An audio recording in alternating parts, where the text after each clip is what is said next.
കൈക്കൊണ്ടാൽ ആത്മമരണം മാറും, നീതിയിൽ അവൻ വാഴും. ആത്മമരണം മാറും, നീതിയിൽ അവൻ വാഴും. കേൾക്കുക നാം, കാക്കുക നാം ജീവന്റെ വാക്യങ്ങൾ. കേൾക്കുക നാം, കാക്കുക നാം ജീവന്റെ വാക്യങ്ങൾ. ദൈവമേ, ഞങ്ങളുടെ സ്വർഗ്ഗസ്ഥ പിതാവേ, നല്ല സമയത്തിനായി ഞങ്ങൾ അങ്ങേ സ്തുതിക്കുന്നു. അല്പസമയം ദൈവം പഠിക്കുവാൻ തക്കവണ്ണം ഞങ്ങളുടെ സന്നിധിയിലേക്ക് കടന്നു വരുന്നു. ഞങ്ങളുടെ അവസ്ഥകളൊക്കെ നന്നായി അറിയുന്ന ദൈവം, ഞങ്ങളെ ബലപ്പെടുത്തുന്ന ശക്തീകരിക്കുന്ന നിന്റെ സാന്നിധ്യത്തിനായി ഞങ്ങൾ അങ്ങേ സ്തുതിക്കുന്നു. കർത്താവെ, സ്തോത്രം സ്തോത്രം. മാനുഷികമായി ബലഹീനമാകുമ്പോൾ ദൈവീയമായ ശക്തി കർത്താവെ സകലത്തെയും കവിയുന്ന ദൈവശക്തിയാൽ എന്നെ ശക്തനാക്കുന്നവൻ മുഖാന്തരം ഞങ്ങൾ സകലത്തിൽ മതിയായിരിക്കും എന്ന് പറയത്തക്ക നിലയിൽ ഞങ്ങളെ ശക്തീകരിക്കുന്ന ദൈവത്തിന്റെ കൃപയ്ക്കായി നന്ദിയോടെ സ്തോത്രം ചെയ്യുന്നു. കൃപയിൽ മറച്ചാട്ട് മധ്യത്തെ കർത്താവ് കൂട്ടി വരുത്തണം. പ്രാർത്ഥന കേട്ടതിനായി സ്തോത്രം യേശുവിന്റെ നാമത്തിൽ തന്നെ. നമ്മളെ കഴിഞ്ഞ ദിവസങ്ങളിൽ ചിന്തിച്ചത് യാഗത്തെ കുറിച്ച്, യാഗപീഠങ്ങളെ കുറിച്ച്, ഹോമയാഗത്തെ കുറിച്ച്. ഹോമയാഗം, ആദ്യത്തെ യാഗം മുകളിൽ നിന്ന് താഴോട്ട് വരുമ്പോൾ എന്തു തന്നെ ആ യാഗം സമർപ്പിക്കപ്പെടും. ആരാധനയിൽ ദൈവസന്നിധിയിൽ നമ്മൾ കടന്നു വന്ന് യാഗങ്ങൾ സമർപ്പിക്കുമ്പോൾ നമുക്ക് ഇന്ന് പകൽ ആളിനെ കാളെ ഒന്നും കൊണ്ടുവരേണ്ട കാര്യമില്ല. അതിൽ വന്ന സ്തോത്രയാഗത്താൽ ദൈവത്തെ മഹത്വപ്പെടുത്തുവാൻ, അതിൽ വന്ന സ്തോത്രയാഗത്തിൽ കാളകളെ അർപ്പിക്കുവാൻ, അല്ലേ? ആമേൻ, സ്തോത്രം. അത് നമുക്ക് ഇന്ന് പകൽക്കാലം ഇവിടെയാകട്ടെ. പൂർണ്ണമായി ദൈവത്തിൽ സമർപ്പിക്കുന്ന ഒരു ഹോമയാഗം. കർത്താവായ യേശു ക്രിസ്തുവിനെ വരച്ചു കാട്ടുന്ന യാഗങ്ങളാണ് ലേവ്യ പുസ്തകത്തിലുള്ളത്. ഹോമയാഗത്തിൽ അവര് യാഗപീഠത്തിന് ചുറ്റും വേലി കെട്ടിയിരിക്കുന്നതിന് പ്രാകാരത്തിൽ ചെന്ന്, യാഗപീഠത്തിൽ ചെന്ന് ഈ ഹോമയാഗ വസ്തു അങ്ങോട്ട് അർപ്പിക്കുമ്പോൾ ഈ വസ്തുതകളെല്ലാം നമ്മൾ കഴിഞ്ഞ ദിവസങ്ങളിൽ ചിന്തിച്ചത് കാള, ആട്, പ്രാവ്, പ്രാപ്തിക്കനുസരിച്ച് അവർ കൊണ്ടുവന്ന് അവർ സമർപ്പിക്കുക. അപ്പം ആ വസ്തുതകളെല്ലാം കർത്താവായ യേശു ക്രിസ്തുവിനെ വരച്ചു കാട്ടി പിതാവായ ദൈവം തമ്പുരാൻ തന്റെ ജനങ്ങൾക്ക് മോശയിലൂടെ കൊടുത്ത പ്രമാണങ്ങളാണ്. ആ പ്രമാണങ്ങൾ പ്രമാണിക്കുമ്പോൾ അവരൊരു പക്ഷെ അറിയുന്നില്ല വരാനുള്ള ക്രിസ്തുവിനെ കുറിക്കുന്ന അല്ലെങ്കിൽ ക്രിസ്തുവിനെ കുറിച്ചുള്ള വസ്തുതകളാണത്, അല്ലെങ്കിൽ ക്രിസ്തുവിനെ വരച്ചു കാട്ടുന്നതെന്ന് അവർക്ക് അറിയുന്നില്ല. യഹൂദന്മാർക്ക് പോലും അത് അറിഞ്ഞിട്ടില്ല. എന്നാൽ ഭാഗ്യവശാൽ നമുക്കത് മനസ്സിലാക്കുവാൻ ആ മർമ്മത്തെ നമുക്ക് വേണ്ടി കർത്താവ് വെളിപ്പെടുത്തുന്നു.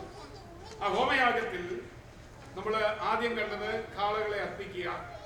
കാളകൾ എന്ന് പറയുമ്പോൾ ഇച്ചിരി വില കൂടിയതാണ്. നമ്മുടെ പ്രാപ്തിക്കനുസരിച്ച് 3 വസ്തുതകളാണ് ആ ഹോമയാഗത്തിൽ അർപ്പിക്കാൻ കൊടുത്തിരിക്കുന്നത്. ഹോമയാഗത്തിൽ അത് ഒന്ന് കാള, ആട്, പ്രാവ്.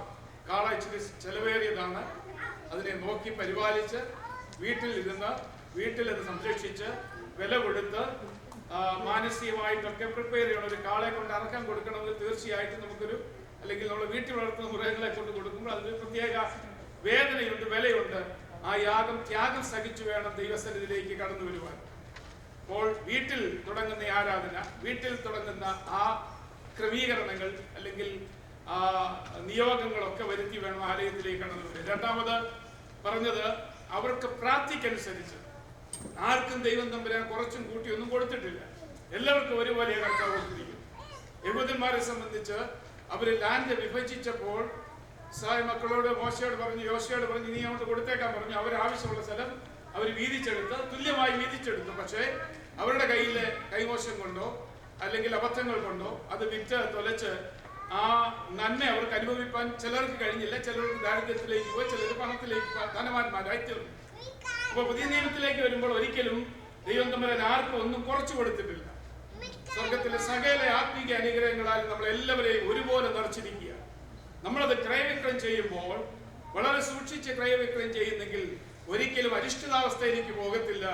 പ്രാപ്തിക്കനുസരിച്ച് നല്ല ശക്തിയോടെ, ശുദ്ധിയോടെ, ഹൃദയനുറുക്കത്തോടെ, ത്യാഗ മനോഭാവത്തോടെ കടന്നു വന്ന് ദൈവത്തെ ആരാധിപ്പാൻ കഴിയണമെങ്കിൽ നമുക്ക് തന്നിരിക്കുന്ന സകല ആത്മീക അനുഗ്രഹങ്ങളും നമ്മൾ പരിപാലിച്ചേ പറ്റുകയുള്ളൂ. നമ്മുടെ കയ്യബദ്ധം കൊണ്ടോ, നമ്മുടെ അവലക്ഷത കൊണ്ടോ, നമ്മുടെ ഉദാസീനത കൊണ്ടോ ആ സമ്പത്തിന് ഒരിക്കലും കുറവ് വരരുത്.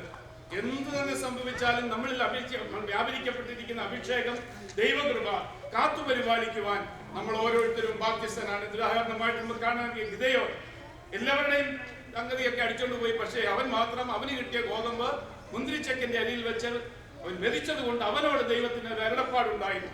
അതിന്റെ അർത്ഥം അത് അവന് ലഭിച്ചതായ കൃപകൾ, ആത്മീക കാഴ്ചപ്പാടുകൾ, ഏത് പ്രതികൂലം വന്നാലും, ആരൊക്കെ ആക്രമിച്ചാലും അത് വളരെ സൂക്ഷ്മതയോടെ കൈകാര്യം ചെയ്യുന്നെങ്കിൽ, അത് സൂക്ഷിച്ചു വെക്കുന്നെങ്കിൽ അവനോട് ദൈവത്തിന് ഒരു ആലോചനയുണ്ട്. അവന്റെ കൈയാൽ നിത്യാന്തരെ തകർത്ത് കളഞ്ഞ് അവനെ നേതാവാക്കാനായിട്ട് ഇടയാണ്. അപ്പോൾ ഒന്ന് കാളക്കുട്ടി, രണ്ട് ആട്. കാളയെ കുറിച്ച് നമ്മൾ സ്വല്പം കഴിഞ്ഞ ദിവസം ചിന്തിച്ചു. കാളക്കിടാവ്, അതിന്റെ ഒന്നാമത്തെ എന്തുകൊണ്ടാണ് കാളയെ അതിനു വേണ്ടി തെരഞ്ഞെടുത്തതിന്റെ കാരണം മറ്റൊന്നുമല്ല. സ്തോത്രം, കാള തന്റെ ഉടയവനെ അറിയുന്നു, അല്ലെ? കാള തന്റെ ഉടയവനെ അറിയുന്നു. യജമാനന്റെ പശുത്തൊട്ടി യജമാന്റെ പശുത്തൊട്ടി അറിയുന്നു. അപ്പോ ഈ കാള തന്റെ ഉടയവനെ അറിയുന്ന ഒരു ദാസൻ. കാള എടുക്കാനുള്ള കാരണം അവൻ ഉടയവന് വേണ്ടി എന്ത് ത്യാഗവും സഹിക്കും. ഉഴുതണോ, കറ്റ ചുമക്കണോ, മെതിക്കണോ, വണ്ടി വലിക്കണോ, ഏത് വേണേലും ചെയ്യും. മാത്രമല്ല അവന് യെശയ്യാപ്രവചനം 53-ാം അധ്യായം 1-ാം വാക്യത്തിൽ നമുക്ക് കാണാൻ കഴിയും. യെശയ്യാപ്രവചനം 42:1 പിതാവായ ദൈവം തമ്പുരാൻ പറയുന്നത് അവന്റെ ഹൃദയപ്രകാരമുള്ള ദാസൻ.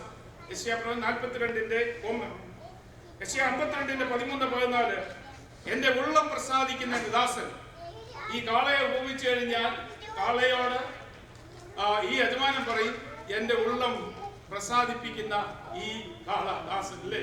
എവിടെ വേണേലും വലിച്ചുകൊണ്ട് പോകും, എന്ത് വേണേലും ചെയ്യും. അത്ര പ്രതിപത്തിയാണ്. സെക്കൻഡറി പ്രവചനം 3-8 വാക്യത്തിൽ കർത്താവിന്റെ ദാസൻ എന്ന് അമ്മ വിശദീകരിച്ചിട്ടുണ്ട്. ഫിലിപ്പിയർ 2:3-5 വരെ നമുക്ക് കാണാൻ കഴിയും ബോണ്ട് സർവന്റ്, ഒരു ദാസൻ എന്ന നിലയിൽ കർത്താവായ യേശുക്രിസ്തുവിനെ ചിത്രീകരിച്ചിട്ടുണ്ട്. മർക്കോസ് 10:45 കർത്താവായ യേശുക്രിസ്തുവിനെ ദാസൻ എന്ന് ചിത്രീകരിച്ചിട്ടുണ്ട്. അപ്പോൾ ദാസന്റെ മനോഭാവം, അപ്പോൾ നമ്മൾ മനസ്സിലാക്കണം, നമ്മൾ യാഗത്തിന് കടന്നു വരുമ്പോൾ ഈ കാളയെ കൊണ്ട് വരണ കാളയുടെ സ്വഭാവം, നമ്മളെ കർത്താവ് വിളിച്ചത് സ്തോത്രം ദൈവത്തെ സേവിക്കുവാൻ, അല്ലേ? സ്തോത്രം, ഹല്ലേലൂയ. ഇതിനകത്ത് നമ്മൾ വിളിച്ചത് എന്റെ കർത്താവിനെ സേവിക്കുവാൻ, ദൈവത്തിന് പ്രസാദമായത് എന്താണെന്ന് ചിന്തിച്ച് അവനെ സേവിക്കുവാൻ. അവനും പറയണം, എന്റെ ഹൃദയപ്രകാരമുള്ള ഒരു ദാസൻ എന്ന് നമ്മളെ കുറിച്ച് പറയുവാൻ ഇടയാകും. ആ ഒരു ക്യാരക്ടറിസ്റ്റിക്സും കൊണ്ട് വേണം എവിടേക്ക് വരാൻ? യാഗം സമർപ്പിക്കാനായിട്ട് കടന്നു വരാൻ. അപ്പോൾ തീർച്ചയായിട്ടും വില കൊടുക്കുന്നെങ്കിൽ, ത്യാഗം സഹിക്കുന്നുവെങ്കിൽ നമ്മളെ കുറിച്ചും കർത്താവ് പറയും. ഒരിടത്തും യജമാനത്വം കാണിക്കാതെ, ഒരിടത്തും പൊങ്ങിപ്പോകാതെ, പിഴച്ചു പറയാതെ, എല്ലാവരിലും മറ്റുള്ളവരെ ശ്രേഷ്ഠനെന്നി ഞാൻ ദാസരൂപമെടുത്ത് ദാസന്റെ സ്വഭാവമായി ജീവിതത്തിൽ ഈ കഴിഞ്ഞ 6 ദിവസവും നമ്മൾ നമ്മുടെ ഇടപാടുകളിലും സംസാരത്തിലും ദാസ്യ മനോഭാവത്തോടുകൂടെ ഇടപെടുന്നെങ്കിൽ തീർച്ചയായിട്ടും നാം പ്രിപ്പയർ ചെയ്ത് കൊണ്ടുവരുന്ന നമ്മുടെ സ്തോത്രം എന്ന കാളയാഗത്തിൽ ദൈവം പ്രസാദിക്കും. അപ്പോൾ ലൂക്കോസ് സുവിശേഷം 19-20 വാക്യത്തിൽ കർത്താവായ യേശുക്രിസ്തു താലന്തിനെ കുറിച്ച് പറയുന്നുണ്ട്. താലന്ത് റൂമാലിൽ കെട്ടി, അല്ലെങ്കിൽ റൂമാൽ അവന്റെ അരയ്ക്ക് കെട്ടിയാണ് ദാസന്മാർ അധ്വാനിക്കുന്നത്. അപ്പോൾ ദാസന് എപ്പോഴും വേർക്കുന്ന ഒരു സ്വഭാവമുണ്ട്. അതിന്റെ അർത്ഥം അധ്വാനിക്കുന്ന ദാസനാണ്. അപ്പോൾ ഈ റൂമാൽ കെട്ടിയിരിക്കുന്നത് മറ്റൊന്നിനുമല്ല, അവർ വിയർപ്പെടുക്കുമ്പോൾ തുടയ്ക്കാൻ വേണ്ടി, അതായത് എന്തിനും തയ്യാറായി നിൽക്കുന്ന ദാസനെ കുറിച്ച് ഒരു ഉപമ നമുക്ക് ഇവിടെ കാണാൻ കഴിയും. കർത്താവ് നമ്മളോട് ആവശ്യപ്പെടുന്നത് അരകെട്ടിയും വിളക്ക് കത്തിച്ചും കത്തിയും ഇരിക്കട്ടെ. മറ്റുള്ളവർ നമ്മെ സേവിക്കണമെന്ന ചിന്ത അത് ഇടയന്റെ ചിന്തയാണ്. നമ്മൾ ഇടയന്മാരല്ല, നമ്മൾ ദാസന്മാരാണ്. നമ്മൾ മറ്റുള്ളവരെ സേവിക്കുക എന്ന ചിന്തയായിരിക്കണം നമുക്കുണ്ടായിരിക്കുന്നത്. അപ്പോൾ ദൈവം, പിതാവായ ദൈവം പുത്രനെ വരച്ചു കാട്ടിയപ്പോൾ, യാഗത്തിന് കൊണ്ടുപോയപ്പോൾ അവൻ പറഞ്ഞു കാളയെ എടുക്കേണ്ടതിന് കാരണം കർത്താവായ യേശുക്രിസ്തുവിനെ പൂർണ്ണമായി വരച്ചു കാട്ടുന്ന, അവന്റെ ദാസ്യ സ്വഭാവത്തെ വരച്ചു കാട്ടുന്ന, ഹൃദയപ്രകാരം പ്രസാദിപ്പിക്കുന്ന ഒരു യാഗമൃഗം, ആ മൃഗത്തെയാണ് യാഗം അർപ്പിക്കേണ്ടത്. അതിന്റെ അർത്ഥം മറ്റൊന്നുമല്ല, നമ്മൾ ദൈവസന്നിധിയിലേക്ക് കടന്നു വരുമ്പോൾ കർത്താവായ യേശുക്രിസ്തുവിനെ വരച്ചു കാട്ടുന്ന ദിവ്യ സ്വഭാവമുള്ളവരായി ദൈവസന്നിധിയിലേക്ക് കടന്നു വന്ന് ദാസ്യ മനോഭാവത്തോടെ ഞാൻ ആരെയും സേവിക്കണം, ഞാൻ സേവിക്കാൻ, എന്നെ സേവിക്കലല്ല, ഞാൻ മറ്റുള്ളവരെ സേവിക്കത്തക്ക നിലയിൽ, മറ്റുള്ളവരെ ഏത് നിലയിലും ശ്രേഷ്ഠരെന്നെണ്ണി ദൈവസന്നിധിയിൽ കടന്നു വരുന്ന, അല്ല നമ്മുടെ ഇടപാടുകളിൽ പുറമേയുള്ള ലോക ജീവിതത്തിലും നമ്മൾ മറ്റുള്ളവരെ സ്തോത്രം ദാസ്യ മനോഭാവത്തോടെ കണ്ട് അവരെ അനുസരിച്ച് കീഴ്പ്പെട്ട് പ്രസാദമുള്ളവരായി തീരുന്നെങ്കിൽ മാത്രമേ ദൈവം നമ്മളിൽ പ്രസാദിക്കുകയുള്ളൂ. ദാസന്റെ ബന്ധത്തിൽ കർത്താവ് വരച്ചു കാട്ടുന്നത് 53-ാം അധ്യായം 1 മുതൽ 3 വരെയുള്ള വാക്യം, യെശയ്യാപ്രവചനം 53-ാം അധ്യായം 1 മുതൽ 3 വരെയുള്ള വാക്യങ്ങൾ നമുക്ക് കാണാൻ കഴിയും. അവിടെ കർത്താവ് ദൈവം തമ്പുരാൻ ദാസനെ വരച്ചു കാട്ടിയിരിക്കുക. അതിന്റെ അർത്ഥം ദൈവത്തിന്റെ പേര് ആം ഓഫ് ദ ലോർഡ് എന്ന് 1-ാം വാക്യത്തിലുണ്ട്. 53-ന്റെ 1 കാണുന്നില്ലേ? ദൈവത്തിന്റെ കരം അല്ലേ? യഹോവയുടെ ഭുജം ആർക്ക് വെളിപ്പെട്ടു? അപ്പോൾ അത് കാണിക്കുന്നത് അധ്വാനിക്കുന്ന കർത്താവായ യേശുക്രിസ്തു. യഹോവയുടെ ഭുജമാണ് കർത്താവായ യേശുക്രിസ്തു. അപ്പോൾ അതിന്റെ അർത്ഥം മറ്റൊന്നുമല്ല, ഞാനൊരു ഗ്ലാസ് വെള്ളം എടുത്ത് പിടിക്കണമെങ്കിൽ ആരുടെ സഹായം വേണം? കരം വേണം.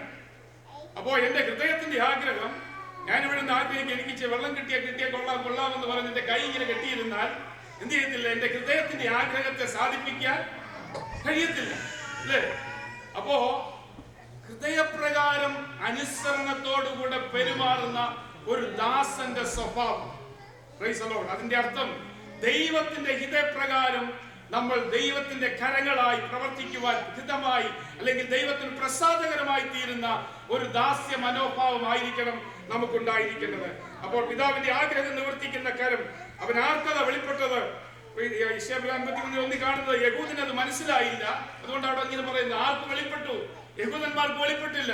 കൃപയാൽ നമുക്കത് വെളിപ്പെട്ടത് കൊണ്ട് ഞാൻ ദൈവത്തെ സ്തുതിക്കുന്നു. ഹൃദയപ്രകാരമുള്ള സ്തോത്രം, ദാസ്യ സ്വരൂപം, സ്വഭാവം, അത് പ്രവർത്തിക്കുവാൻ, അധ്വാനിക്കാൻ, ഇടയനെ അല്ലെങ്കിൽ ദൈവത്തെ പ്രസാദിപ്പിക്കുന്ന ദൈവത്തിന്റെ ഹൃദയപ്രകാരം അനുസരിച്ച് ഹൃദയത്തിന് ഇഷ്ടപ്രകാരം പ്രവർത്തിക്കാൻ നമ്മളെ അത് സമർപ്പിക്കുകയാണ്. രണ്ടാമത് ലേവ്യ പുസ്തകം 1-ാം അധ്യായം 10-ാം വാക്യത്തിൽ നമുക്ക് കാണാൻ ഈ ചെമ്മരിയാടോ കോലാടോ ഉണ്ടായിരിക്കണം. നമുക്ക് അവിടെ കാണാൻ കഴിയും. ചെമ്മരിയാട് കോലാടിനെ കുറിച്ച് പഠിക്കുമ്പോൾ യേശുക്രിസ്തുവിനെ അധികമായി ഏറ്റവും അധികം വരച്ചു കാട്ടുന്ന ഒരു മൃഗമാണ് ആട് അല്ലേ? സ്വർഗത്തിൽ ചെല്ലുമ്പോൾ സ്തോത്രം കാണുന്നത് അറുക്കപ്പെട്ട കുഞ്ഞാടാ. എന്തൊരു മനോഹരമാണ് അല്ലേ? യെശയ്യാ പറയുന്നുണ്ട്, ഒത്തിരി കാര്യങ്ങൾ യെശയ്യാ പ്രവചനത്തിൽ പറയുന്നുണ്ട്. രോമം കത്തിരിക്കാൻ കൊണ്ടുപോകുന്ന കുഞ്ഞാടിനെ പോലെ. രോമം കത്തിരിക്കുന്നത് നിസ്സാര കാര്യമല്ല. സമരാകുമ്പോൾ അതിനെ കണ്ടിച്ച് അതിന്റെ രോമം കത്തിരിക്കുമ്പോൾ ഒത്തിരി വേദനയോടെ, പക്ഷേ മൗനമായി നിൽക്കുന്ന, എന്തിനു വേണ്ടി? മറ്റുള്ളവർക്ക് തണുപ്പാകുവാൻ, മറ്റുള്ളവരെ വിന്റർ സീസണിൽ തണുപ്പ് പതപ്പിക്കുവാൻ, തണുപ്പ് മാറ്റിയെടുക്കുവാൻ, കുളിര് മാറ്റുവാൻ ഒരു കമ്പിളി ഉണ്ടാക്കുന്നതിന് വേണ്ടി രോമം കത്തിരിക്കാനായിട്ട് കൊണ്ടു ചെല്ലുമ്പോൾ എതിർപ്പൊന്നും പറയാതെ വേദന സഹിച്ച സഹിഷ്ണുതയോടെ സഹനശക്തിയോടുകൂടെ നിൽക്കുന്ന ഒരു ആട്ടിൻകുട്ടിയെ കർത്താവായ യേശുക്രിസ്തുവായി ചിത്രീകരിച്ചിരിക്കുകയാണ്. മറന്നു പോകരുത്. സ്തോത്രം 1-ാമത്തെ അർത്ഥം ഒരു വീക്ക്നെസ്. ആടിന് എതിർക്കുന്ന ഒരു പ്രകൃതമില്ല, വളരെ താഴ്മയാണ് അല്ലേ? ഒരിക്കലും അത് എതിർത്ത് കാണുന്നില്ല അല്ലേ? അപ്പോൾ മാത്രമല്ല ഒത്തിരി അസ്വസ്ഥത ഉണ്ടെങ്കിൽ സൗമ്യമായിട്ട് നിന്ന് അത് സഹിക്കുന്ന ഒരു ആട്ടിന്റെ സ്വഭാവം. മാത്രമല്ല എന്തിനും സ്തോത്രം ഏതിനും ഒരു കാരണവശാലും അവൻ എന്ത് ചെയ്യത്തില്ല, അഴുക്കി കടന്ന് പ്രളയത്തില്ല. ശുദ്ധിയോടുകൂടെ, വളരെ ശുദ്ധിയോടുകൂടെ ഇടപെടുന്ന നിൽക്കുന്ന ഒരാളിനെ കുറിച്ച് കാണാൻ കഴിയും. അത് കർത്താവായ യേശുക്രിസ്തുവിന്റെ സ്വഭാവത്തെ കാണിക്കുക. അപ്പോൾ മൂന്നാമത് എടുത്തിരിക്കുന്നത്, മൂന്നാമത്തെ വസ്തുത പ്രാവിൻ കുഞ്ഞാണ്. പ്രാവിൻ കുഞ്ഞ്. ഒന്ന് കാള, ദാസന്റെ വേഷം, ദാസന്റെ സ്വരൂപം, ദാസന്റെ രൂപം. 2 ആട്ടിൻകുട്ടി, അത് താഴ്മയുടെ സ്വഭാവത്തെ, ദാസ്യത്തിന്റെ സ്വഭാവത്തെ, മറ്റുള്ളവരെ പിണക്കാതെ സൗമ്യതയുടെ പ്രതീകത്തെ കാണിക്കുന്ന ആട്. 3 പ്രാവ്, നിഷ്കളങ്കമയത്തിന്റെ പ്രതീകം, സമാധാനത്തിന്റെ പ്രതീകം അല്ലേ? അപ്പൊ ഇതൊക്കെ കർത്താവായ യേശുക്രിസ്തുവിന്റെ സ്വഭാവത്തെ വരച്ചു കാട്ടുന്നത്. അപ്പോൾ ഇതൊക്കെയാണ് എവിടെ കൊണ്ട് സമർപ്പിക്കേണ്ടത്? ആലയത്തിലേക്ക് കടന്നു വരുമ്പോൾ, മുഴുവനായി ദൈവസന്നിധിയിലേക്ക് സമർപ്പിക്കപ്പെടുമ്പോൾ എന്തുണ്ടായിരിക്കണം നമ്മുടെ ജീവിതത്തിൽ? ക്രിസ്തുവിന്റെ സ്വഭാവത്തിന് അനുരൂപപ്പെടുന്നവരായിരിക്കണം. അപ്പോൾ പ്രാവിന്റെ സ്വഭാവം എന്ന് പറയുന്നത് നിഷ്കളങ്കതയാണ്. അവൻ എപ്പോഴും സമാധാനത്തിന്റെയാണ്. മറ്റു കിളികൾ ഒന്ന് കൊത്തിയാൽ അവൻ തിരിച്ചു കൊത്തത്തില്ല. കണ്ടിട്ടുണ്ടോ? ഒരു അഴുക്ക് വസ്തു അത് തിന്നത്തില്ല. ഇണ ചത്തുപോയാൽ അത് വേറൊരുത്തന്റെ കൂടെ പോയിരിക്കത്തില്ല. അവൻ എന്ത് ചെയ്യും? ഒറ്റപ്പെട്ടിരിക്കും. എപ്പോഴും ഇണയോട് കൂടിയിരിക്കുന്ന പ്രാവ്. ഇണ പോയാൽ, ചത്തുപോയാൽ അത് എന്ത് ചെയ്യും? പിന്നെ അത് ഒറ്റയ്ക്കിരിക്കും. അതിന്റെ ഒരു പ്രകൃതമാണ് ആ ഇണയോടുള്ള സ്നേഹം. അതിന്റെ അർത്ഥം അത്രമാത്രം സ്നേഹവും ശുദ്ധിയും പിന്നെ വിശ്വസ്തതയും സഹിഷ്ണുതയും വരച്ചു കാട്ടുന്ന നിരപരാധിയായ നിഷ്കളങ്കയായ ഒരു പ്രാവിന്റെ സ്വരൂപം, രൂപം അല്ലെങ്കിൽ പ്രാവിന്റെ സ്വഭാവം.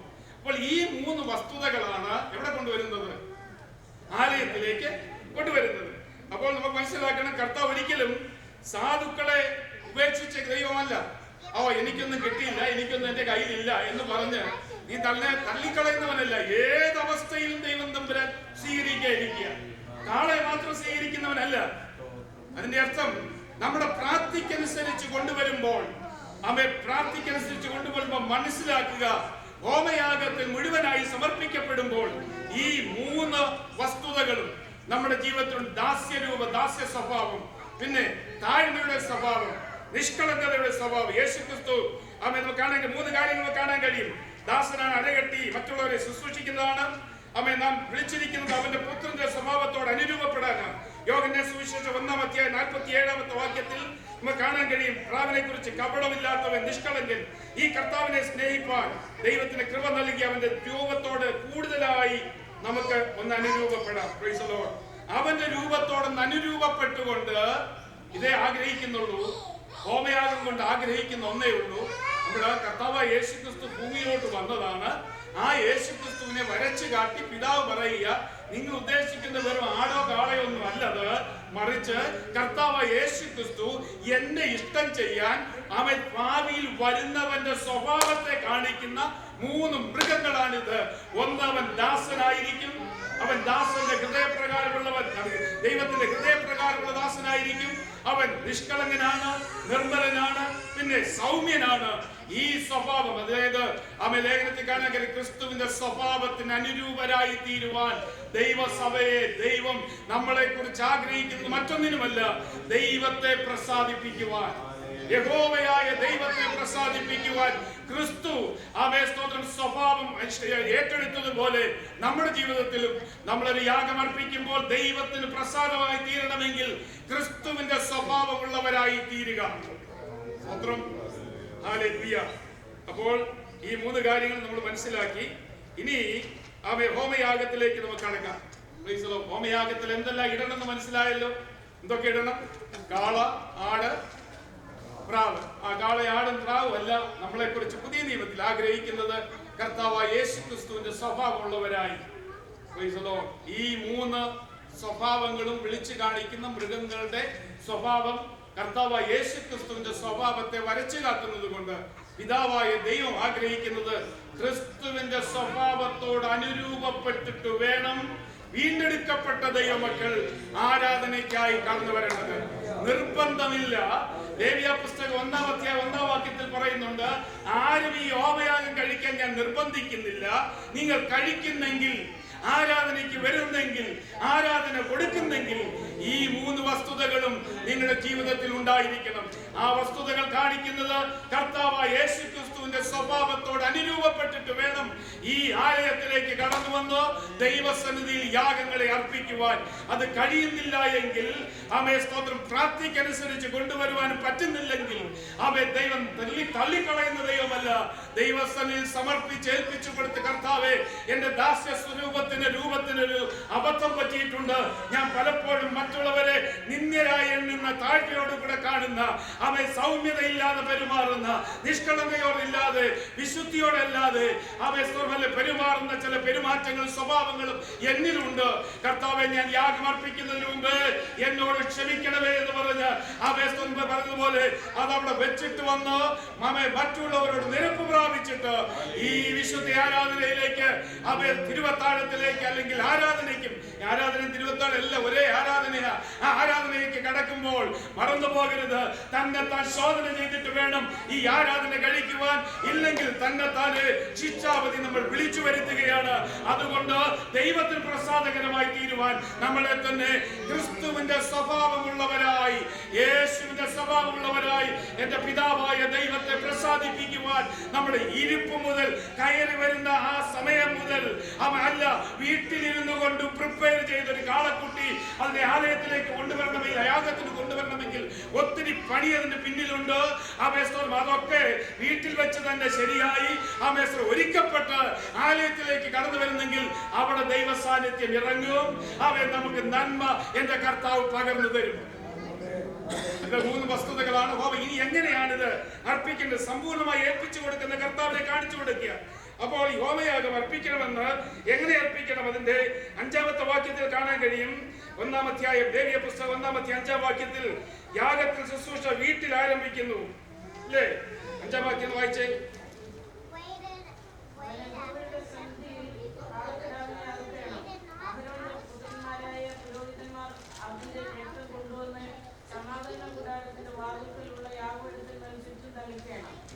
അത് അതിന്റെ 2-ാമത്തെ വാക്യം വായിച്ചു.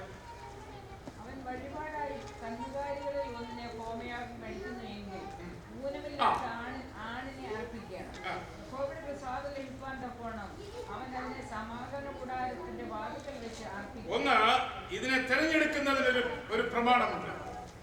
ഊനമില്ലാത്തതിനെ തെരഞ്ഞെടുക്കണം. ശരീരഘടന ഉണ്ടായിരിക്കണം. കണ്ണു പൊട്ടിയതും ചെവി ഇല്ലാത്തതും ഒക്കെ കൊണ്ടുവന്നേച്ച് പ്രവാചകൻ പറയുന്ന പോലെ അതിനെ ഇങ്ങോട്ട് കൊണ്ടുവരണ്ട, അതിനേക്കാൾ കരുതല്ല കഴിക്കാതിരിക്കുന്നതാണ്. അപ്പോൾ പ്രാരംഭമായി തൊഴുത്തിൽ ഊനമില്ലാത്തതിനെ തെരയണം. ഊനമില്ലാത്തതിനെ തെരയുന്നതിന്റെ അർത്ഥം അവന്റെ ശരീരഘടന മറ്റു പലതും ശ്രദ്ധിക്കണം. അപ്പോൾ കർത്താവായ യേശുക്രിസ്തുവിന്റെ ബന്ധത്തിൽ യാഗത്തിൽ ഉപയോഗിക്കുന്ന പദം ഊനമില്ലാത്ത. 1 പത്രോസ് 1:19 വായിച്ച് ഒരു നീണ്ട പട്ടിക നമുക്ക് കാണാൻ കഴിയും. കർത്താവായ യേശുക്രിസ്തുവിനെ എങ്ങനെ തെരഞ്ഞെടുത്തത്? 1 പത്രോസ് 1 Peter 1:19.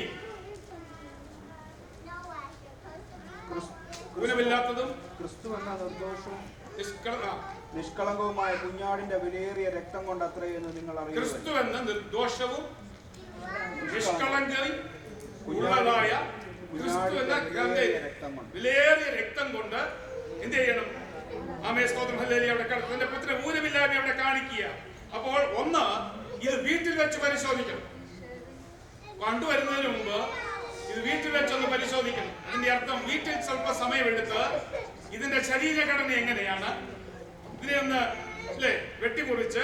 അപ്പോ യാഗപീഠത്തിൽ ഫലിപ്പിക്കുമ്പോൾ പറയുമ്പോൾ നിബന്ധനകൾ അത് വീട്ടിൽ വെച്ച് പരിശോധിച്ച് തോലുരിച്ച് അതിനെ കണ്ടിക്കണം. അല്ലേ? അപ്പോൾ മനസ്സിലാക്കണേ ദൈവമക്കളെ, ഇതിനെ വീട്ടിൽ വെച്ച് അതിന്റെ ശരീരഘടനയൊക്കെ നോക്കി ഊനമില്ലെന്ന് കണ്ടാൽ എന്നെ കൊണ്ടുവന്നിട്ട് അതിനെ തോലുരിക്കണം. തോലുരിക്കുക മാത്രമല്ല, അതിനെ വെട്ടിനുറുക്കണം. വെട്ടിനുറുക്കിയിട്ട് വേണം ഇതിനകത്തോട്ട് ഇടാൻ, ഈ യാഗപീഠത്തിലോട്ട് ഇടാൻ. യാഗപീഠത്തിലോട്ട് ഇടുമ്പോൾ ചോദിക്കും, ഇതാ വെട്ടി നുറുക്കി ദഹിപ്പിച്ച് ചാരമാക്കാൻ പോകുന്നതിന് എന്തിനാ ഈ വെട്ടി നുറുക്കി കൊണ്ട് ഒരു ചുമ്മാ ഇട്ട് കൊടുത്താ പോലെ? അല്ലേ? ഹലോ, ശരിയാണോ എന്നറിയത്തില്ല.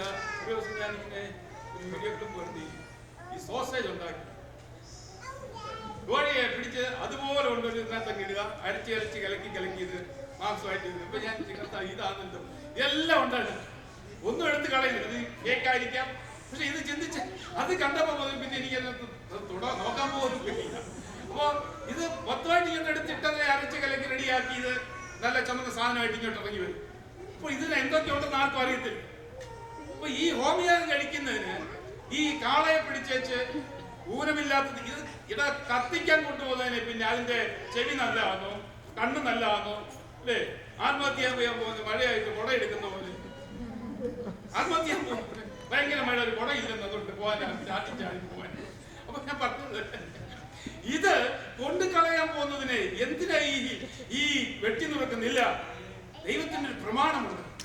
ആമേൻ, സ്തോത്രം. അവിടെ കാണുന്നത്, ആമേൻ, സ്തോത്രം, യാഗപീഠത്തിൽ ദഹിപ്പിക്കണമെങ്കിൽ, ആമേൻ, സ്തോത്രം, ഹല്ലേലൂയ, കർത്താവായ യേശുക്രിസ്തുവിനെ വരച്ചു കാട്ടുമ്പോൾ സ്വർഗത്തിലെ പിതാവ് അങ്ങനെയല്ല ചെയ്യുന്നത്. വീട്ടിനകത്ത് വെച്ച് അതിനെ പരിശോധിച്ചിട്ട് കുറവൊന്നുമില്ലാതെ വേണം ആലയത്തിലേക്ക് കൊണ്ടുവരുന്നതിന് മുമ്പ് ഈ കണ്ടിച്ച് ഈ രക്തം അവിടെ തളിക്കണം. വാതിൽക്കലൊക്കെ ഒന്ന് തളിക്കണം. അതിന്റെ അർത്ഥം ഇതിനകത്തോട്ട് കയറുന്നതിന് മുമ്പ് വാതിൽക്കൽ വെച്ച് വേണം ഈ കാര്യങ്ങൾ ചെയ്യുവാൻ. തോലിരിക്കണം, അതിനെ വെട്ടിനുറക്കണം. തോലിരിക്കുമ്പോൾ അറിയാം ഈ രോമത്തിന്റെ അടിയിൽ ഏതെങ്കിലും ചതവ് പറ്റിയിട്ടുണ്ടെങ്കിൽ ഇതും പുരോഹിതനെ കളിപ്പിക്കാൻ പറ്റത്തില്ല. അപ്പോ നല്ലൊരു അടി കിട്ടിയാൽ എടുത്തോണ്ട് വന്ന് ആരെണ്ട് അറിയൂ. അപ്പൊ തോലിരിക്കുമ്പോ അറിയാം ഇതിങ്ങനെ രക്തം കട്ടിയായിട്ട് കിടക്കുന്ന. അപ്പൊ പറയണ ഇത് എവിടോ അടിയോ ചതവോ പറ്റി ഇത് കൊണ്ടുവന്നേക്കുന്നത്, ഇത് വീട്ടിൽ കൊണ്ടുപോകാൻ പറയും. അപ്പോ ഇത് തോലിരിക്കുമ്പോ അറിയാം ഇവന് പുറത്ത് എന്തെങ്കിലും പറ്റിയിട്ടുണ്ടെങ്കിൽ അതും ദൈവം പ്രസാദിക്കുന്ന ഒരു യാഗം അല്ല. അപ്പോൾ അതിനെ ഒന്ന് ശരീരഘടന പുറമേ ഉള്ളത് നോക്കണം. ഇനി അകമേ ഉള്ളത്, പുറമേ ഉള്ള ഏതെങ്കിലും കേടുപാടുകൾ വന്നിട്ടുണ്ടെങ്കിൽ അതും സംഭവിച്ചിട്ടുണ്ടെന്ന് മനസ്സിലാക്കി അതിനെ മാറ്റിക്കളയാൻ. പിന്നെ വെട്ടി നുറുക്കുന്ന എന്തിനാ? വെട്ടി നുറുക്കുമ്പോ അറിയാം ഇവന് ഏതൊക്കെ അസുഖമാണ്, ഇനി എത്ര നാൾ ജീവിക്കുമെന്ന്. വെട്ടി നുറുക്കുമ്പോ കരളുണ്ടോ, ഹൃദയമുണ്ടോ, കുരലുണ്ടോ, എന്തൊക്കെ ഉണ്ടെന്ന് അറിയുന്നത് എപ്പോഴാ വെട്ടി. അപ്പൊ ഇതിന്റെ അർത്ഥം മനസ്സിലായി, അടുക്കി അടുക്കി വെക്കണം. അതിന്റെ അർത്ഥം മറ്റൊന്നുമല്ല, പുറമേയും അകവും ശുദ്ധമായി ഊനമില്ലാതെ വേണം ഈ ദൈവസന്നിധിയിൽ അർപ്പിക്കുവാൻ.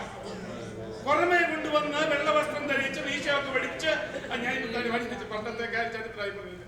അപ്പോ ഇതെല്ലാം കൊണ്ടുവന്നിട്ട് ആലേക്ക് താടി വെച്ച്, വീശ മാത്രം വെക്കാതെ താടിയൊക്കെ വെച്ച് പുറമേ ഉള്ളതൊക്കെ കാണിച്ച് ആലയത്തിലേക്ക് കൊണ്ടുവന്നാൽ തമ്പുരാൻ മഹാപുരോഹിതൻ നിന്നെ നോക്കുമ്പോൾ അതും തോലുരിച്ചു നോക്കുമ്പോൾ പുറത്തു ചില പാടുകൾ, ആരും അറിയാത്ത ചില പാടുകൾ നിന്റെ ജീവിതത്തിലുണ്ട്. മാത്രമല്ല നീ സമർപ്പിക്കുമ്പോൾ നിന്റെ ഉള്ളിൽ ചില ക്രമീകരണങ്ങൾ വരുത്തുവാൻ ആന്തരികവും ബാഹ്യവുമായി പരിശോധിക്കുന്ന ഒരു പിതാവ് നമുക്കുണ്ടെന്ന് മനസ്സിലാക്കിയിട്ട് നിഷ്കളങ്കതയുടെ ഊനമില്ലാതെ വേണം ദൈവസന്നിധിയിലേക്ക് കടന്നു വരുവാൻ. ദൈവമക്കളെ, കർത്താവ് വിളിച്ചു പറയുന്നു, എനിക്ക് നിർബന്ധമില്ലെന്നേ. ഈ ആരാധന കഴിക്കുന്നെങ്കിൽ ഊനമില്ലാത്തതുമായിട്ട് വരണം. വീട്ടിൽ പരിശോധിച്ചിട്ട് വേണം വരാൻ. വീട്ടിലേതെങ്കിലും പറഞ്ഞു തീർത്ത്, ഭാര്യ അന്യോന്യം, ഭർത്താവ് കുഞ്ഞുങ്ങൾ തമ്മിൽ പറഞ്ഞു തീർത്ത്, അല്ലെങ്കിൽ അയൽവക്കക്കാർ തമ്മിൽ പറഞ്ഞു തീർത്ത്, ഇല്ല സഭയിലേക്ക് വരുമ്പോൾ ആരെങ്കിലും ഉണ്ടെങ്കിൽ ഇതിന് പുറത്ത് വെച്ച് വാതിക്കൽ വെച്ച് പറഞ്ഞു തീർത്ത്, സൗമ്യതപ്പെട്ട് രമ്യതപ്പെട്ട് ഊനമില്ലാതെ, ഉള്ളിൽ യാതൊരു കളങ്കവുമില്ലാതെ ഇതിനകത്തേക്ക് കടന്നു വന്ന് ദൈവത്തെ ആരാധിക്കുന്ന ആ ഹോമയാഗത്തില ദൈവം പ്രസാദിക്കുന്നത്. ഇല്ല പാസ്റ്ററെ, ഞാൻ വന്നെച്ചാൽ എന്നെ മൊത്തമായി സമർപ്പിക്കാനിതാ അല്ലേ ഒന്ന് തമ്പുരാന്റെ അടുത്ത് പറ്റത്തില്ല. ദൈവമക്കളെ, ഹല്ലേലൂയ, ഇത് പഠിക്കുമ്പോൾ ഒത്തിരി എന്നെ ചിന്തിപ്പിക്കുന്ന വിഷയങ്ങളാണ്. ലേവ്യ പുസ്തകം ചുമ്മാ വായിക്കാൻ പോലും നോക്കാതെ, വായിച്ച് മനസ്സിലാക്കാൻ പോലും വിടാതിരിക്കുമ്പോൾ ലേവ്യ പുസ്തകം വളരെ ശക്തമായി വീണ്ടെടുക്കപ്പെട്ട ദൈവമക്കളോട് മാത്രം സംസാരിക്കുന്ന, ദൈവം അധികമായി ഏറ്റവും അധികം പ്രാവശ്യം നേരിട്ട് ഇടപെട്ടിരിക്കുന്ന ലേവ്യ പുസ്തകം ദൈവമക്കൾക്ക് ഒരിക്കലും ഒഴിച്ചുകൂടാൻ വയ്യാത്തതാണ്. കാരണം ദൈവം തമ്പുരാൻ ഡയറക്റ്റ് ആയിട്ട് ദൈവമക്കളോട്, വീണ്ടെടുക്കപ്പെട്ട ദൈവമക്കളോട് എങ്ങനെയായിരിക്കണം യാഗങ്ങൾ എന്നെ പ്രസാദിപ്പിക്കേണ്ടതെന്ന് വ്യക്തമായി വരച്ചു കാട്ടുന്ന, എങ്ങനെ ഞാൻ ആ ഭൂമിയിലേക്ക് വന്നത്, എങ്ങനെയാണ് ഈ പുയലിൽ നിന്ന് പാപത്തിന്റെ കളങ്കം വീശിക്കൊണ്ട് മുകളിലോട്ട് ചെന്ന് സമാധാനം പ്രാപിച്ചതെന്ന് ദൈവജനം മനസ്സിലാക്കുവാൻ ഈ യാഗങ്ങൾ മനസ്സിലാക്കട്ടെ. അപ്പോൾ ഹോമയാഗത്തിൽ ഇതിനെ കണ്ടിച്ച് വരച്ച് പരിശോധിക്കണം, അല്ലേ? തോലരിക്കണം, പിന്നെ ആന്തരികമായിട്ട് അതിനെ അറക്കണം, ആന്തരികമായിട്ട് ഒന്നുമില്ലാതിരിക്കണം, പിന്നെ കത്തിച്ച് ചാമ്പലാക്കണം. അതിൽ 9-ാമത്തെ വാക്യം വായിച്ചു, 1:9. കുടലും കാലും വെള്ളത്തിൽ കഴുകണം. കുടലും കാലും വെള്ളത്തിൽ കഴുകണം. അതിന്റെ അർത്ഥം കുടല് ഉള്ളിലെ കാണിക്കുന്ന ആന്തരികമായ അനുഭവത്തെ കാണിക്കുന്നത്. അപ്പോ പിന്നെ ഞാൻ പറയുക, കത്തിക്കാനുള്ളതിന്റെ കുടല് ക്ലീൻ ചെയ്തിട്ട് വല്ല കഥയുണ്ട്. ചാമ്പലായിട്ടാ കിട്ടുന്നത്, അല്ലേ? ആ ചാരം മതി.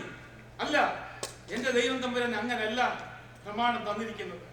നീ അതിനെ കണ്ടിച്ചിട്ട് ഉള്ളിൽ അഴുക്കുണ്ടെങ്കിൽ അത് ക്ലീൻ ആക്കത്തക്ക നിലയിൽ വേറൊന്നും കഴിയാൻ പറഞ്ഞത്. കുടലിനെ ദിവസവും ഇങ്ങനെ പോയിക്കൊണ്ടിരിക്കുകയല്ലോ, ഈ പോകുന്നതും ഓക്കെ. അപ്പോ ഞാൻ പറഞ്ഞത്, ഇതിനകത്താണ് നമുക്ക് അശുദ്ധി കൂടി വരുന്നത്. വായിലൂടെ പുറത്തു വരുന്നത്, വായിലൂടെ അകത്ത് ചെല്ലുന്നത്. ഇത് അശുദ്ധി ഉണ്ടെങ്കിൽ അകത്ത് കാണത്തില്ല, പുറമേ അത് കാണത്തില്ല. പക്ഷെ അകത്ത് വെളിപ്പെടുന്ന ഏതെങ്കിലും അഴുക്കുണ്ടെങ്കിൽ വെള്ളമാകുന്ന വചനം കൊണ്ട് ശക്തിയായി ശുദ്ധിയായി കഴുകിയിട്ട് വേണം ഇതിനെ കണ്ടിച്ച് യാഗമർപ്പിക്കുവാൻ. വെള്ളം വചനത്തെ കാണിക്കുന്നുവെങ്കിൽ തീർച്ചയായിട്ടും ദൈവമക്കളെ ആന്തരികമായ കുറവുകളെ പരിഹരിക്കുവാൻ നമ്മുടെ ഒരു ശക്തി കൊണ്ടും കഴിയുകയില്ല. അതിന് കണ്ണാടിയായി വെള്ളമായി ശുദ്ധീകരിക്കപ്പെടുവാൻ, ശുദ്ധി ചെയ്യുവാൻ ജലമാകുന്ന വചനം നമ്മുടെ മുമ്പിലുണ്ട്. ആ വചനവുമായി വെച്ച് നോക്കിയിട്ട് വേണം പുറത്തോട്ട് പോയതെന്തെങ്കിലും, അകത്തോട്ട് വന്നതെന്തെങ്കിലും അശുദ്ധിയായിട്ടുണ്ടെങ്കിൽ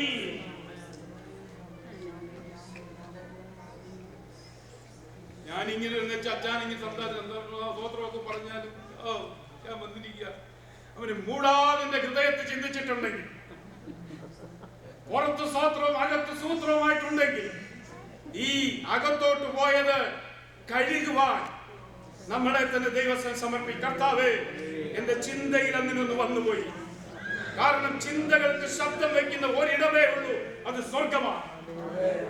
Praise the Lord. ചിന്തകൾക്ക് ശബ്ദം വയ്ക്കുന്ന ഒരിടമെന്ന് പറയുന്നത് സ്വർഗമാണ്. ആ സ്വർഗത്തിൽ അവയെ കഴുകൽ പ്രാപിപ്പാൻ സ്വർഗത്തിൽ തന്നെ അയച്ചിരിക്കുന്ന ദൈവത്തിന്റെ വചനവുമായി കഴുകൽ പ്രാപിച്ച് അവയെ ശുദ്ധിയുള്ളവരായി ശുദ്ധിയുള്ളവരായി ദൈവസന്നിധി സമർപ്പിക്കുന്ന യാഗത്തിൽ എന്റെ ദൈവം തമ്മിൽ ഇറങ്ങും. ആ യാഗത്തിന്റെ പുകയാ എന്റെ തമ്പുരാൻ മണക്കുന്നേ. Praise the Lord. Hallelujah. നോഹയും കൂട്ടരും ഇറങ്ങി ഒരു യാഗം കഴിച്ചു. യാഗം കഴിച്ചപ്പോൾ സ്തോത്രം, യാഗത്തിലെ ഈ സുഗന്ധം മുകളിലോട്ട് പൊങ്ങി തമ്പുരാനത് മണത്തിട്ട് ഒരു നിയമം ചെയ്യുകയായി. ഞാനിനി ഈ ദേശത്തെ വെള്ളത്താൽ നശിപ്പിക്കുകയില്ല. നമ്മളിൽ ഉയരുന്ന സുഗന്ധം സ്വർഗം മണത്തിട്ട് അത് ദേശത്തിന് അനുഗ്രഹമായി തീരുവാൻ ശ്രദ്ധിക്കണേ. നമ്മുടെ ഭവനങ്ങളിൽ ഉയരുന്ന സുഗന്ധം മണത്തിട്ട് നമ്മുടെ കമ്മ്യൂണിറ്റിക്ക് അനുഗ്രഹമായി തീരുവാൻ ഒരു ഉടമ്പടി ചെയ്യത്തക്ക നിലയിൽ ദൈവത്തിൽ പ്രസാദകരമായി യാഗമർപ്പിപ്പാൻ ഇന്ന് പകൽക്കാലം നമ്മളെ തന്നെ ദൈവസന്നിധിയിൽ വചനം കൊണ്ട് ശുദ്ധീകരിച്ചവരായി ഈ ദിവസങ്ങൾ നമുക്ക് മുന്നേറാം. ഉടിയംപുത്രന്റെ കഥ എടുക്കുമ്പോ ഉടിയംപുത്രന്റെ കഥ എത്ര കേട്ടേക്കുന്ന പാസ്റ്റർ, എത്ര കേട്ടാലും ആ വചനം കൊണ്ട് കഴുകൽ പ്രാപിക്കുന്നില്ല എങ്കിൽ അകത്തും പുറത്തും പിന്നെ കഴുകാൻ പറഞ്ഞ കാല അല്ലേ, ഉടലും കാലും കഴുകും. അപ്പോ ഈ ആടിനെ മൊത്തം കഴുകാൻ പറഞ്ഞില്ല. നീ നടക്കുന്ന പാതകളെല്ലാം എവിടെയെല്ലാം നീ അശുദ്ധമായിട്ടുണ്ടോ, സ്തോത്രം, ഹല്ലേലൂയ, പ്രൈസ് ദി ലോർഡ്, നിന്റെ കാൽ കഴുകുവാൻ അല്ലെങ്കിൽ ബാഹ്യമായ അശുദ്ധിയെ കഴുകിക്കളയുവാൻ ദൈവത്തിന്റെ വചനത്താൽ കഴുകുവാൻ ഒരു പ്രമാണം ദൈവം തന്നെങ്കിൽ സ്തോത്രം, അത് എവിടെ വെച്ച് വേണം?